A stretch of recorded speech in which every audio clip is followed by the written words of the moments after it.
Welcome back, sports fans, to Sports Talk is McKimmie. This is the loose cannon David McPhee, along with the Zen Master Mike Hemme. And football, we're about a little over halfway through the NFL season right now, and a lot going on in the NFC and the AFC. And like the intro song they just played, the year of the Catt. Is this the year that the Carolina Panthers are going to be legitimate Super Bowl contenders? They're up to 9-0. They won again today, 9-0 right now. And easily. I mean, out of the NFC is really, we'll start with the NFC first, Mike. To me, it really seems that, out of the NFC, earlier in the year I was thinking Packers. It was, all about the Packers. We both picked the Packers, and now they're second place in their own division. And they're just really struggling offensively. And it's funny because you say struggle. Today, Aaron Rodgers, the Packers lost 18-16 to the Detroit Lions. Aaron Rodgers throws for 320 yards and 2 touchdowns, but yet we're saying he struggled. But to be honest with you, about 200 of those yards came in the last quarter. It just seems like Green Bay is really out of sync, whereas it seems like Cam Newton is really coming into his own this year. Right, and you can even throw the Minnesota Vikings into this conversation in the NFC. I don't know if there's anybody in the NFC East that we'll be able to look at. Maybe Arizona in the West. I think the Rams proved today that they're out of it once again. But yeah, Carolina, the class of the class of the NFC. Cam Newton, Jonathan Stewart, strong defense, strong running game. Nothing flashy. They just win. They just win every week, and they've done it every way. They've come from behind late in the game after trailing, and like today, they have dominated from start to finish. Well, and earlier in the year too, we were talking about the defending NFC champions, the Seattle Seahawks. Just the inability for them to close out games this year has just been absolutely killing them, blowing 3 games right in the end at the very last quarter. And right now, of course, they're behind the Arizona Cardinals, who came out 6-2. But to me, the NFC right now really is a 2-horse race between Carolina and Minnesota. And the NFC East is just, you got the Giants sitting at 5-5 on top of that division, and just nothing out of the NFC East. Everyone, earlier in the year, we thought this was going to be the year the Cowboys were going to make a run for the Super Bowl, and just a colossal mess with Jerry Jones' Cowboys right now at 2-7. Probably the biggest disappointment out of the NFC for me. Well, obviously losing Romo, and then, from that, I mean, they've lost 7 games in a row. They lost at Tampa Bay.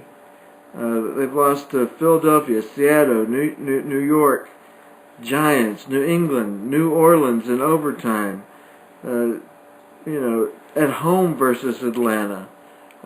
Just been tough sledding for a Romo-less Jerry Jones team over there. Beautiful stadium, but not much wins inside of it. Yeah, and right now the Cowboys are just a colossal mess, with all the, Greg Hardy disaster that's going on over there, and it just seems like the Carolina Panthers have kind of just snuck up on anyone. We don't even hear a lot about them, but they're 9-0 right now, off to a great start. But then we look over at the AFC, and to me, right now the team to beat is still New England over in the AFC, but they're getting a little competition. The Cincinnati Bengals at 8-0, of course, they're playing tomorrow night on Monday Night Football, but started out 8-0. I think that's probably the top 2 in the AFC right now, especially after Denver lost tonight.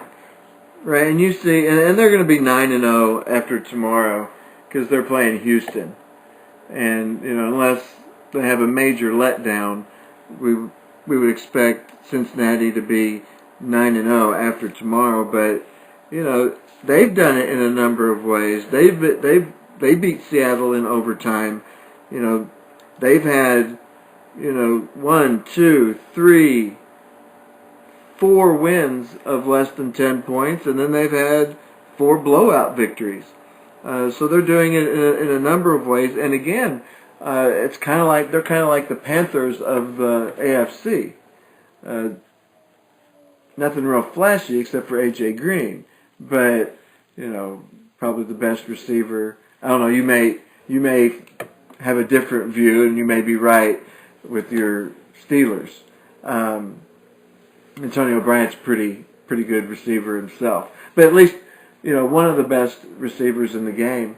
But there's nothing that says, oh, who are we going to beat this year? The Bengals. Nobody starts their year off saying that. They're looking at the Patriots. They're looking at the Broncos, and who fell badly to the Chiefs today, by the way. And Cincinnati, like the Panthers in the NFC, has snuck up on everybody, and they will be 9-0. I'll be surprised if they're not by tomorrow. Well, it seems like Andy Dalton has really come into his own. Of course, the Bengals have been a playoff football team for a while, but it seems like they get to the playoffs, they can't advance. Dalton really struggles. There's been a lot of controversy about his performance. But out of the AFC, I really thought the Steelers would be able to give the Patriots a run this year, but injuries with Roethlisberger and then Le'Veon Bell, the suspension, and then also the injuries. I mean, they're still sitting at 6-4, but they're just too banged up. I think right now the Bengals are probably the only team that is probably going to give New England a run for their money. Denver, even though they're 7-2, have really been struggling, and just seems like they're really not hitting their stride. Peyton Manning just seems to really be having an off year. Maybe this is the final year for Peyton Manning. A lot of stories coming out of Denver about health issues and stuff like that. And for the first time in a long time, it seems like the passing game in Denver has really started to struggle. Well, he threw 4 interceptions today.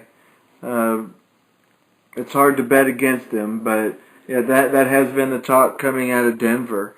But there's no doubt when you look at the AFC West, I mean, they've got a 3-game lead over the second-place Oakland Raiders, which is a story right there.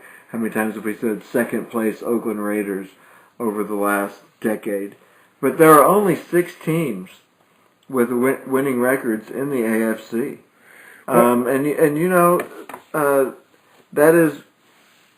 That's actually surprisingly more than the 5 teams with winning records in the NFC. So at this point, that sixth team getting in, that second wild card, it could be anybody. I mean, look at Indianapolis, 4-5, atop the division. Yeah, it's just this year, and we were talking about Peyton Manning. I'm going to give you his line today. 5 for 20, 35 yards, 4 interceptions before he was removed from the game. I've been a huge Peyton Manning fan for years, but, he's 39 years old, and it seems like maybe the nagging injuries are starting to catch up to him this year.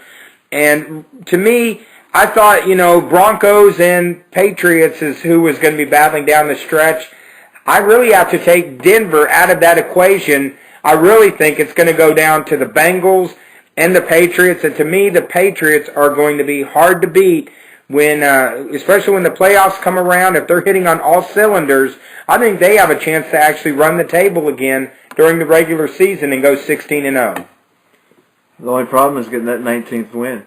Yep. As we saw a few years ago. Well, we would be remiss if we didn't note before we go to break that Peyton Manning did become the NFL's all-time passing leader. He's passed for more yards than Brett Favre now. I mean, he only had 35 yards, but he did set the NFL record today. And he's also currently tied with Favre for 186 victories, which he's going to get that before the end of the year. But we got to be wondering, is this going to be Peyton Manning's last year? Is it going to be the year of the Catt? Yeah. Then back to the Carolina Panthers. They're in the NFC. They are on a roll. So we got 3 undefeated teams right now in the NFL. And Cam Newton can beat you with his arm, and he can beat you with his legs.